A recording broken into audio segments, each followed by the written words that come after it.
Last episode में हमने देखा था कि टियांगमिंग डेथ प्रीस्टेस को बहुत ही बुरी तरह से डिफेंड करता है, जिसके लिए वह ब्लेड मास्टर गाइनी की सबसे खतरनाक technique 100 steps of flying sword का भी इस्तेमाल कर देता है। लेकिन किसी तरह से डेथ प्रीस्टेस टियांगमिंग को डिफेंड कर लेती है, जिसकी वजह से टियांगमिंग को बचाने के लिए गाओ जियानली बीच में आ जाता है और लास्ट में टियांगमिंग को मोइस्ट स्कूल के पिछले लीडर की तलवार इंकब्रो को दे देता है। अब एपिसोड की स्टार्टिंग में गाओ जियानली टियांगमिंग के साथ खड़ा होकर के कहता है, मैं गाओ जियानली किसी भी सिचुएशन में मोइस्ट स्कूल के लीडर का साथ नहीं छोड़ सकता हूँ, इसलिए अब मैं टियांगमिंग को किसी भी सिचुएशन में फॉलो करूंगा, चाहे वह सिचुएशन मेरे लाइफ या फिर डेथ की ही क्यों ना हो। तभी हम देखते हैं कि टेइचुई भी वहां पर आकर के कहता है कि मैं टियांगमिंग के साथ हूँ, जिस पर टियांगमिंग उससे पूछता है कि आखिर में तुम मेरे साथ क्यों हो। तब टेइचुई टियांगमिंग से पूछता है कि आखिर में तुम्हें क्या हुआ, तुम्हें इससे कोई प्रॉब्लम है। इस पर हम देखते हैं कि टेइचुई के ऐसे बिहेवियर को देख करके टियांगमिंग थोड़ा सा इमोशनल हो जाता है। तभी गाओ जियानली भी वहां पर बीच में आकर के कहता है कि आखिर में मैं इन सारी चीजों में पीछे कैसे रह जाता हूँ। तब हम देखते हैं कि ऐसे करते करते धीरे धीरे वहां पर सभी लोग टियांगमिंग के साथ आकर के खड़े हो जाते हैं, जिस पर डेथ प्रीस्टेस कहती है कि वैसे भी तुम सभी लोग हार चुके हो, इसलिए टियांगमिंग इससे कोई फर्क नहीं पड़ता कि तुम्हारे हाथों में अब यह नई तलवार आ गई है। यह सुनकर के टियांगमिंग कहता है कि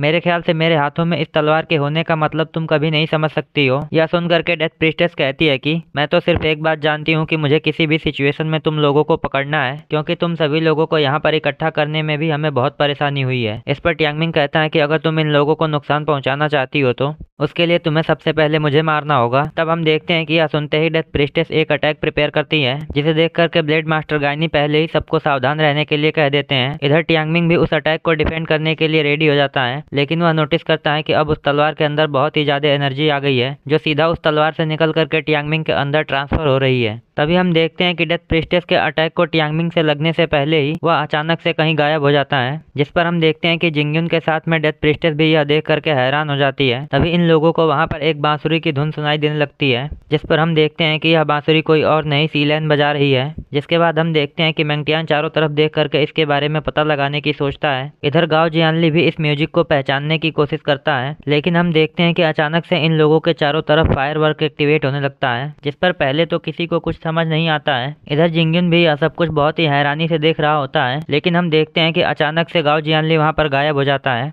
जिसके बाद वहां पर खड़े सभी लोग एक एक करके गायब होने लगते हैं। इसलिए मेंगटियान तुरंत चिल्लाता है कि जल्दी से उन लोगों को रोको, जिस पर हम देखते हैं कि जिंगयुन के अटैक से पहले ही सारे लोग वहां से गायब हो जाते हैं। इधर साओ स्विमिंग को भी कुछ पता नहीं चलता है कि आखिर में यहाँ पर क्या हुआ है। तब मेंगटियान पूछता है कि आखिर में यह किस तरह का जादू है। तब डेथ प्रीस्टेस उसे बताती है कि यह जरूर दाओइस्ट स्कूल का बटरफ्लाई ड्रीम स्केप है, जिसे आज से सैकड़ों सालों पहले दाओइस्ट स्कूल के टॉप एक्सपर्ट्स में से एक ने इसे बनाया था, जिसकी हेल्प से अभी अभी इन लोगों ने यहाँ पर स्पेस ट्रांसफॉर्मेशन का इस्तेमाल किया है। यह सुनते ही जिंगयुन कहता है कि आखिर में कोई भी मैजिक क्यों न हो, उसकी कोई न कोई कमजोरी जरूर होती है। इस पर हम देखते हैं कि इसके बाद जिंगयुन उस मैजिक के स्टार्टिंग पॉइंट को ढूंढने चला जाता है और सबसे पहले उसी कमरे के अंदर जाता है जहां पर उसने सभी लोगों को ट्रैप किया था। वहीं मेंगटियान भी वहां पर आकर के कहता है कि अगर मुझे ठीक से याद है तो इस कमरे में एक बीमार लड़की भी पड़ी हुई थी, लेकिन अब वह भी यहाँ से गायब हो गई है। तभी हम देखते हैं कि डेथ प्रीस्टेस और साओ स्विमिंग भी इस कमरे के अंदर चली आती हैं, जिस पर हम देखते हैं कि मिस रॉन्ग का मेडिसिनल प्लांट अभी भी वहीं पर रखा हुआ है, जिसे देख करके डेथ प्रीस्टेस उसे छूने की कोशिश करती है, लेकिन हम देखते हैं कि उस प्लांट के भीतर एक स्नैक ट्रैप सेट होता है, जिससे साओ स्विमिंग डेथ प्रीस्टेस को बचा लेती है। लेकिन हम देखते हैं कि इस ट्रैप को देख करके डेथ प्रीस्टेस के तोते उड़ गए होते हैं, जिस पर जिंगयुन उसे बताता है कि अगर इन सांपों ने तुम्हें काट लिया होता तो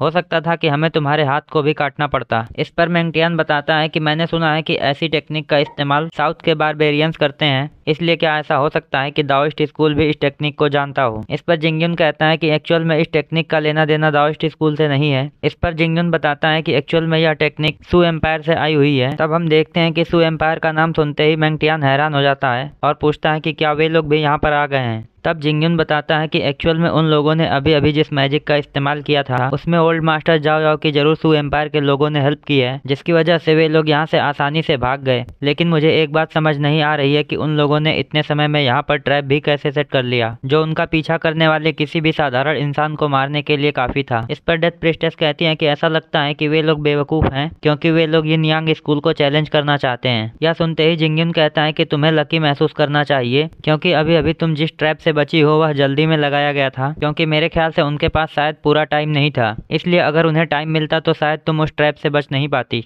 यह सारी बातें सुन करके मेंगटियान कहता है, ऐसा लगता है कि हम लोगों को यहाँ पर और बड़े फोर्स की जरूरत पड़ेगी, क्योंकि हमें अंदाजा नहीं था कि हम लोग इतने ज्यादा लोगों के साथ में डील कर रहे हैं। इस पर जिंगयुन कहता है कि एक्चुअल में मुझे एक बात समझ में नहीं आ रही है, आखिर में वे लोग इतने बड़े आर्मी से भी घिरे हुए थे, जिसके बाद यहाँ पर यिन यांग स्कूल के टॉप 3 एक्सपर्ट्स भी थे, पर फिर भी वे लोग एक साथ कैसे भाग गए। इसलिए कहीं ऐसा तो नहीं कि हमारी आंखों को धोखा हो रहा है, क्योंकि कोई भी मैजिशियन सारी चीजों को गायब कर सकता है सिवाय खुद के। इसलिए मेरे ख्याल से हमें यहाँ पर चारों तरफ ढूंढना चाहिए, हमें कुछ न कुछ जरूर मिल जाएगा। तब हम देखते हैं कि जिंगयुन वहाँ पर चारों तरफ ढूंढना स्टार्ट करता है, जिस पर उसे एक अजीब सी मिरर की दीवार मिल जाती है। तभी हमारा सीन शिफ्ट होकर के मास्टर जाओ याओ पर आ जाता है, जो सीलेन से उसकी हेल्प के लिए थैंक्स बोलते हैं। वहीं शायू भी सीलेन को थैंक्स बोलता है। तब सीलेन इन लोगों से कहती है कि कोई बात नहीं। यह सुनते ही टियांगमिंग कहता है कि नहीं, ऐसी बात नहीं है, एक्चुअल में तुमने हम सभी लोगों की मदद की है, क्योंकि लास्ट टाइम तुमने मेरी और शायू की मदद की थी, और इस बार तो तुमने और तुम्हारे पार्टनर्स ने हम सभी को एक साथ बचाया है। इसलिए सीलेन तुम तीसरी ऐसी पर्सन हो जिसे मैं सबसे ज्यादा मानता हूँ। तभी हम देखते हैं कि यहाँ पर गाओ जियानली भी आ जाता है और सबको बताता है कि एक्चुअल में जीनू और टेचुई दाओजी के साथ में मिल करके मिश्राओं को सेफली बाहर निकाल रहे हैं, इसलिए मेरे ख्याल से तुम सभी लोगों को भी यहाँ से जाना चाहिए। इस पर मास्टर जाओ याओ बताते हैं कि मेरे ख्याल से जिंगयुन ने अब तक हमारे मैजिक को नोटिस कर लिया होगा, इसलिए टियांगमिंग तुम लोगों को भी यहाँ से जाना चाहिए। इस पर शायू ब्लेड मास्टर गायनी और गाओ जियानली से कहता है, वास्तव में आप सभी लोग इस समय अपनी इनर स्ट्रेंथ का इस्तेमाल नहीं कर सकते हो, इसलिए अच्छा होगा कि आप लोग पहले यहाँ से जाएं, ताकि हम लोग आप लोगों को कवर दे सकें। यह सुनते ही टियांगमिंग भी कहता है, जैसा कि हमारे पिछले मोइस्ट स्कूल के लीडर ने कहा है, एक कैप्टन को हमेशा अपने जहाज को सबसे लास्ट में छोड़ना चाहिए, इसलिए अंकल आपको पहले जाना चाहिए, तब तक हम लोग यहाँ पर उन्हें रोक करके रखेंगे। वहीं ब्लेड मास्टर गायनी टियांगमिंग की ऐसी बातें सुन करके सोचते हैं, टियांगमिंग तुम्हें नहीं पता है कि तुम मोइस्ट स्कूल के लीडर को कितनी अच्छी तरह से समझ गए हो। तभी गाओ जियानली, ठीक है, जैसा मोइस्ट स्कूल के लीडर कहते हैं हमें वैसा करना चाहिए। इसके बाद हमारा सीन शिफ्ट होकर के फिर से जिंगयुन पर आ जाता है, जो अचानक से उन मैजिशियन बारबेरियंस को याद करता है, क्योंकि वे लोग अभी हाल ही में आकर के सिटी में अपने मैजिक को दिखा रहे थे। इसलिए अब जिंगयुन वहाँ के बटरफ्लाई ड्रीम स्केप मैजिक को तोड़ने लगता है, जिसे देख करके मेंगटियान भी हैरान हो जाता है। तब हम देखते हैं कि सीलेन ने जिस मैजिक का इस्तेमाल किया था उसमें उसने सिर्फ एक छोटी सी पत्ती का इस्तेमाल करके इन लोगों को बेवकूफ बना दिया है। तभी जिंगयुन कहता है कि अगर मेरा अंदाजा सही है तो मेरे ख्याल से इस समय हमारे दुश्मन हमारे कदमों के नीचे हैं। तब हम देखते हैं कि सच में सीलेन, शायू और टियांगमिंग उसी फ्लोर के ठीक नीचे होते हैं, जहाँ पर वे लोग नोटिस करते हैं कि अचानक से वहाँ की पूरी जमीन हिलने लगी है। तब शायू कहता है कि ऐसा लगता है कि उन लोगों ने हम लोगों को ढूंढ लिया है, जिस पर सीलेन शायू को बताती है कि ऐसा लगता है जिंगयुन ने हमारे मैजिक सीक्रेट को ढूंढ लिया है, इसलिए अब हमें यहाँ पर ज्यादा देर नहीं रुकना चाहिए। तभी वे लोग देखते हैं कि इन लोगों के ऊपर की छत को जिंगयुन तुरंत काटना स्टार्ट कर देता है, जिस पर टियांगमिंग चिल्लाता है कि वे लोग अब नीचे आ रहे हैं। वहीं शायू बताता है कि एक्चुअल में यह जिंगयुन का ऑरा ब्लेड है, जिसकी हेल्प से वह हमारे ऊपर की छत को काट करके हमारे ऊपर गिराना चाहता है। यह सुनते ही टियांगमिंग कहता है कि फिर तो हमें यहाँ से भागना चाहिए, जिस पर वे लोग वहाँ से भागना स्टार्ट करते हैं। इधर मास्टर जाओ याओ भी जिंगयुन की ऑरा ब्लेड को देख लेते हैं और कहते हैं कि यह तो जिंगयुन का ऑरा ब्लेड है। तब गाओ जियानली कहता है कि ठीक है, मैं फिर वापस जा रहा हूँ, ताकि मैं टियांगमिंग और बाकी लोगों को अपने साथ ला सकूं। इस पर ब्लेड मास्टर गायनी गाओ जियानली को रोक देते हैं और कहते हैं कि मेरे ख्याल से उन तीनों का ओपोनेंट जिंगयुन है, इसलिए हम लोगों का वहाँ जाना और भी खतरनाक हो सकता है, क्योंकि शायद अगर हम वापस जाते हैं तो हो सकता है कि जिंगयुन हमारी वजह से उन्हें भी पकड़ ले। तभी ये लोग सुनते हैं कि मेंगटियान की सेना भी ऊपर एक्टिव हो गई है, जिस पर ब्लेड मास्टर गायनी कहते हैं कि मेरे ख्याल से हम लोगों को यहाँ से निकलना चाहिए, ताकि उन लोगों के इस रास्ते को ढूंढने से पहले हम लोग यहाँ से बाहर जा सकें। इधर हम देखते हैं कि जिंगयुन अभी भी अपने स्पिरिचुअल ब्लेड्स का इस्तेमाल करते हुए उस बेसमेंट की छत को काट रहा होता है, जिसकी वजह से शायू और टियांगमिंग के आगे जाने का रास्ता भी ब्लॉक हो चुका होता है। इसलिए शायू सभी से कहता है कि हम लोगों को जल्दी करना चाहिए। इस पर टियांगमिंग कहता है कि एक्चुअल में मैं यहाँ का कैप्टन हूँ, इसलिए तुम सभी लोगों को यहाँ से पहले जाना चाहिए। लेकिन हम देखते हैं कि तभी शायू टियांगमिंग की जान बचा लेता है और उसे चिढ़ाते हुए कहता है कि मेरे ख्याल से डियर कैप्टन, आपको यहाँ से जिंदा बाहर चलना है या नहीं।